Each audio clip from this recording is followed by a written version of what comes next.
அன்பு சொந்தங்களே, அன்பு உறவுகளே, எப்படி இருக்கீங்க? நல்லா இருக்கீங்களா? இந்த காலை நேரத்தில் உங்களை சந்திப்பதில் மிக்க மகிழ்ச்சி அடைகிறேன். கர்த்தருடைய பிள்ளைகளே, இந்த நாளில் ஆவியானவர் உங்களோடு கூட பேசுவாராக. உங்கள் நேச சந்திக்கும் நேரத்தில் நேசர் இயேசு உங்களோடு கூட பேச மிகுந்த ஆசையோடு கூட இருக்கிறார். இன்றைக்கு உங்களுக்காக ஒரு வார்த்தை, ஏசாயா தீர்க்கதரிசன புஸ்தகம் 54ஆம் அதிகாரம் 17ஆம் வசனம்.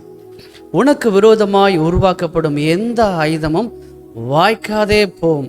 உனக்கு விரோதமாய் நியாயத்தில் எழும்பும் எந்த நாவையும் நீ குற்றப்படுத்துவாய். இது கர்த்தருடைய ஊழியக்காரன் சுதந்திரமும் என்னால் உண்டான அவருடைய நீதியுமா இருக்கிறது என்று கர்த்தர் சொல்லுகிறார். உனக்கு விரோதமாய் உருவாக்கப்படும் எந்த ஆயுதமும் வாய்க்காதே போகும் என்று இன்று காலையில் உங்களை பார்த்து நேசர் இயேசு பேசுகிறார். அருமையான கர்த்தருடைய பிள்ளையே, உங்களுக்கு விரோதமாய் என்ன காரியம் வந்தாலும் அது வாய்க்கவே வாய்க்காது. இப்பொழுது கூட ஒரு சம்பவத்தை பார்க்க போகிறோம். எஸ்தரின் புஸ்தகத்தில் 6ஆம் அதிகாரத்தில் நான் வாசிக்கிற பொழுது, ஆமான் என்கின்ற ஒரு மனுஷன் இருக்கிறான். இந்த ஆமான், அவனுடைய எண்ணங்கள் பார்த்தீங்கன்னா தான் ஒரு பெரிய ஒரு ஆள் என்று சொல்லி அவன் நினைக்கிறான். ஏனென்றால் அகாஸ்வேரு ராஜா ஆமானை தன்னுடைய பிரதிநிதியாக, தன்னுடைய ஸ்தானாபதியாக தன்னோடு கூட அவர் வைத்து மேன்மைப்படுத்தி சகல அதிகாரத்தையும் ஆமானுக்கு கொடுத்திருந்தார். அவர் குதிரையில் போகிற பொழுது எல்லாரும் அவனை வணங்குவாங்க. அப்படி வணங்கலைன்னா அவ்வளோ ஒரு கோவப்படுவாப்புல. பாபிலோனில் இஸ்ரேல் ஜனங்கள் அடிமையாக கொண்டு போகப்பட்டார்கள். இந்த சமயத்தில் பாருங்க, எஸ்தர், மொர்தெகாய் எல்லாம் அங்கே தான் இருக்கிறாங்க. மொர்தெகாய் அந்த ஆமான் வருகிற பொழுது அவர் தலை வணங்கவே மாட்டார். இதை பார்த்து கொண்டே இருந்த ஆமானுக்கு மிகுந்த கோபம் வந்துச்சு. எப்படியாச்சும் ராஜாட்ட சொல்லி இவன் ஏதாச்சும் ஒரு காரியம் செய்ய வேண்டும் என்று சொல்லி அவன் நினைத்து கொண்டே இருந்தான். அவன் வீட்டு பக்கத்தில் ஒரு 50 அடி உயரத்தில் ஒரு தூக்கு மரத்தை செஞ்சு மொர்தெகாயை தூக்கில் போகணும்னு அவன் நினச்சிக்கிட்டே இருக்கிறான். அப்போது ஒரு இவனுக்கு தாங்க முடியாமல் இன்னைக்கு ராஜாட்ட போய் இந்த காரியத்தை சொல்லலாம் அப்படின்னு சொல்லிட்டு நினச்சிட்டு இருக்கும் பொழுது பாருங்க, ராஜாவுக்கு இரவு தூக்கம் வரவில்லை. பாருங்க 6ஆம் அதிகாரம். அந்த ராத்திரியிலே ராஜாவுக்கு நித்திரை வராதபடினால் கால வர்த்தமானங்கள் எழுதியிருக்கிற நடபடி புஸ்தகத்தை கொண்டு வர சொன்னான். அது ராஜ சமூகத்தில் வாசிக்கப்பட்டது. அப்பொழுது வாசற் காவலாளர்களில் ராஜாவின் 2 பிரதானிகளாகிய பிக்தானாவும் தேரேசும் ராஜாவாகிய அகாஸ்வேரின் மேல் கை போட பார்த்தார்கள். அகாஸ்வேரு ராஜாவை கொலை செய்ய பார்த்தார்கள். இந்த காரியத்தை மொர்தெகாய் ராஜாவுக்கு அறிவித்தார். இதற்குண்டான கனம் செலுத்தப்படவில்லை. அப்போ ராஜா கேட்கிறாப்ல, மொர்தெகாய இதற்காக, இந்த நல்ல காரியத்திற்காக கனம் பண்ணினீர்களா? இல்லை ராஜாவே. சரி, என்னோட உயிரை காப்பாத்தின இந்த மனுஷனுக்கு ராஜா நல்ல ஒரு கனம் செய்ய வேண்டும் என்று அவர் உள்ளத்திலே அவர் நினைத்தார்.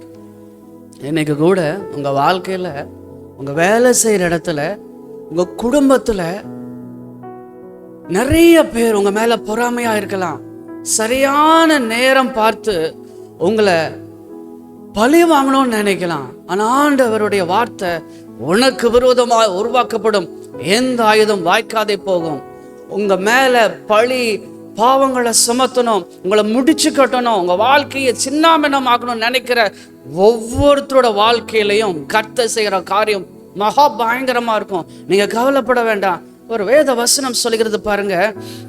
அப்பொழுது ராஜா, இதற்காக மொர்தெகாய்க்கு கனமும் மேன்மையும் செய்யப்பட்டதா என்று கேட்டான். அதற்கு ராஜாவை சேவிக்கிற ஊழியக்காரர், அவனுக்கு ஒன்றும் செய்யப்படவில்லை என்று சொன்னான். ஆமான் தான் செய்த தூக்கு மரத்திலே மொர்தெகாயை தூக்கி போட வேண்டும் என்று ராஜாவினிடத்தில் பேசும்படி ராஜா அரண்மனையின் வெளிமுற்றத்திலே வந்திருந்தான். அப்பொழுது ராஜா, முற்றத்தில் இருக்கிறது யார் என்று கேட்டான். ராஜாவை சந்திக்கிறதுக்கு ஆமான் வராப்ல. அப்ப ஆமான்னு ரொம்ப பிடிக்கும் ராஜாக்கு. சரி, வர சொல்லும் போது ராஜா தன் இருதயத்தில் மொர்தெகாயை கனம் பண்ண வேண்டும் என்று சொல்லி அவர் இருதயத்தில் நினைத்து பேசுகிறார். ஆமான்ட்ட பேசுறார். என்ன பேசுறார் பாருங்க, 5வது வசனம். ராஜாவின் ஊழியக்காரர் அவனை நோக்கி, இதோ ஆமான் முற்றத்தில் நிற்கிறான் என்றார்கள். ராஜா, அவன் உள்ளே வரட்டும் என்றான். ஆமான் உள்ளே வந்த போது ராஜா அவனை நோக்கி, ராஜா கனம் பண்ண விரும்புகிற மனுஷனுக்கு என்ன செய்யப்பட வேண்டும் என்று கேட்டான். அதற்கு ஆமான், என்னை என்று யாரை ராஜா கனம் பண்ண விரும்புவார் என்று தன் மனதிலே நினைச்சிட்டான். அவன் மனசுல அவ்வளோ ஒரு மமதை, நான் தான் அப்படிங்கிற ஒரு எண்ணம் அவனுக்குள்ள இருந்துச்சு. பாருங்க, ராஜா உடுத்தி கொள்கிற ராஜ வஸ்திரம், ராஜா ஏறுகிற குதிரை, அவர் சிரசில் தரிப்பிக்கப்படும் ராஜ முடியும் கொண்டு வரப்பட வேண்டும். அந்த வஸ்திரமும் குதிரையும் ராஜாவுடைய பிரதான பிரபுக்களில் ஒருவனுடைய கையில் கொடுக்கப்பட வேண்டும். ராஜா கனம் பண்ண விரும்புகிற மனுஷனை அலங்கரித்த பின் அவனை குதிரையின் மேல் ஏற்றி ராஜ வீதியில் உலாவும்படி செய்து, ராஜா கனம் பண்ண விரும்புகிற மனுஷனுக்கு இப்படியே செய்யப்படும் என்று அவனுக்கு முன்பாக கூறப்பட வேண்டும் என்றான். எவ்வளோ பெரிய ஒரு கனம்! ஆனா அவன் நினைச்சிட்டான், ஆமா நினைச்சிட்டான், ராஜா என்ன தவிர யாரை கனம் பண்ணுவான். ஆனா ராஜாவோட இருதயத்துல என்ன தெரியுமா இருந்துச்சு? மொர்தெகாய்க்கு கனம் செய்ய வேண்டும். இன்றைக்கு ஒரு காரியத்தை நான் உங்களுக்கு சொல்லட்டும்.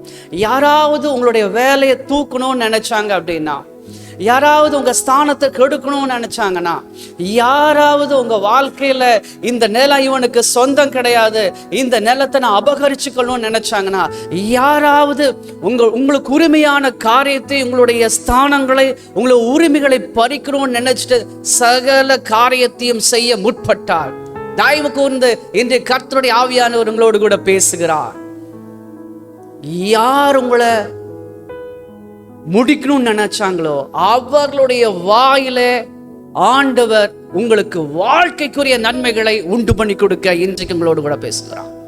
ஆம் கர்த்தருடைய பிள்ளைகளை, ஆமானை கொண்டு மொர்தெகாய்க்கு செய்ய வேண்டிய கணங்களை சொல்லுகிறார். இன்றைக்கு ஆண்டவர் உங்களை கனப்படுத்த போகிறார். கர்த்தர் உங்களை உயர்த்த போகிறார். ஒருவன் எனக்கு ஊழியம் செய்தால் பிதாவாகிய தேவன் கனப்படுத்துவார் என்று வேதம் சொல்லுகிறது. ஊழியக்காரனே, ஊழியக்காரியே, கர்த்தருடைய ராஜ்யத்தை கட்டுகிற தேவ பிள்ளையே, உன்னை பார்த்து ஆண்டவர் சொல்கிறார், உன்னை கனம் பண்ண ஆண்டவர் விரும்புகிறார். நீ வேலைக்கு போயிட்டே ஊழியத்தை செய்யலாம். உங்க ஆலயத்துல நீ வந்துட்டு சில பாய் போடுற ஊழியத்தை செய்தாலும், ஊழியக்காரர்களுக்கு உதவியாக ஜெப ஊழியத்தை செய்தாலும், உனக்கு கொடுக்கப்பட்டிருக்கிற பொறுப்புல நீ உண்மையா இருக்கிற உன்னை பார்த்து ஆண்டவர் கனம் பண்ண விரும்புகிறார். அதோட பிள்ளையே, உன் கண்ணீர் ஆண்டவர் பார்க்கிறார். உன்னுடைய வேண்டுதல் ஆண்டவர் கேட்கிறார். நீ துக்கப்பட்டு என் வாழ்க்கையில எப்ப பாடு விடியோ நினைச்சிட்டு இருக்கிற, உன்னை முடிக்கும்னு நினைக்கிற சகல காரியத்தையும் கர்த்தர் பார்க்கிறார்.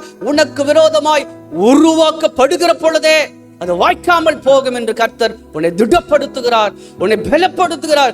பயப்படாத, இந்த காலையில உன்னை ஆண்டவர் உற்சாகப்படுத்துகிறார். தேவப்பிள்ளை, நீ புறப்படு. யார் உனக்கு எதிராளியா நிற்கிறாங்க? ஒருவனை நிற்க முடியாது. நான் மோசையோட இருந்தது போல உன்னோட நான் இருப்பேன்னு சொல்லி இன்னைக்கு காலையில ஆண்டவன் கூட பேசுறாரு. பாருங்க, மொர்தெகாய்க்கு எதுவுமே தெரியாது.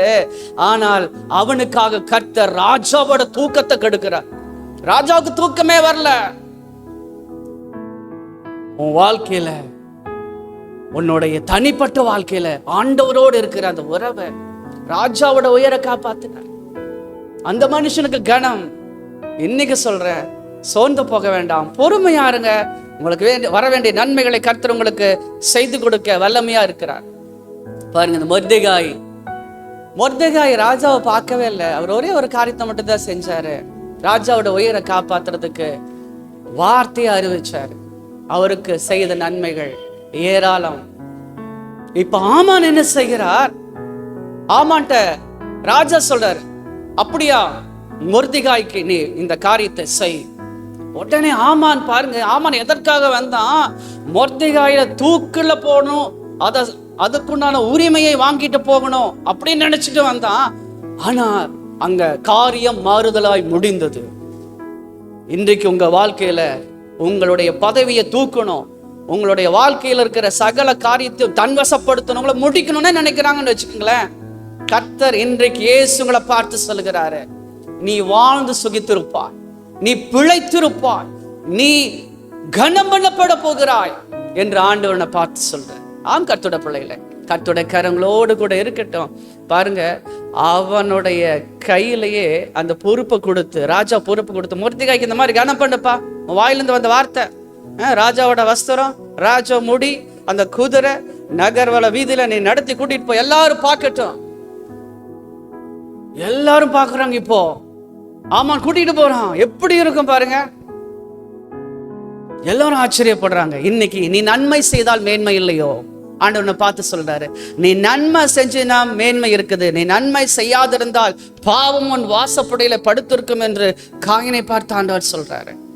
நீ நன்மை செய்யறது செஞ்சுட்டே இரு மகனே, நன்மை செய்யறது செஞ்சுட்டே இரு மகளே. உனக்கென்று நீ என்னத்தை விதைக்கிறியோ அதை நீ அறுப்ப. நிச்சயமாய் நன்மை நீ விதைக்கிற, நன்மையை கண்டிப்பாய் அறுப்பாய் என்று வேதம் சொல்கிறது. உனக்கு விரோதமாய் உருவாக்கப்படுகிற எந்த ஆயுதமும் வாய்க்காதே போகும். உனக்கு விரோதமாய் நியாயத்திலும் எந்த நாவையும் நீ குற்றப்படுத்துவாய். இது ஊழியக்காரருடைய சுதந்திரம், என்னால் உண்டான அவருடைய நீதியுமா இருக்கிறது என்று கர்த்தர் காலையில் உன்னை பார்த்து பேசுகிறார். சோர்ந்து போக வேண்டாம். God bless you, God be with you. இது உங்கள் நேசர் சந்திக்கும் நேரம். இந்த செய்தியை அநேகருக்கு அறிமுகப்படுத்துங்க. ஆமென், ஆமென்.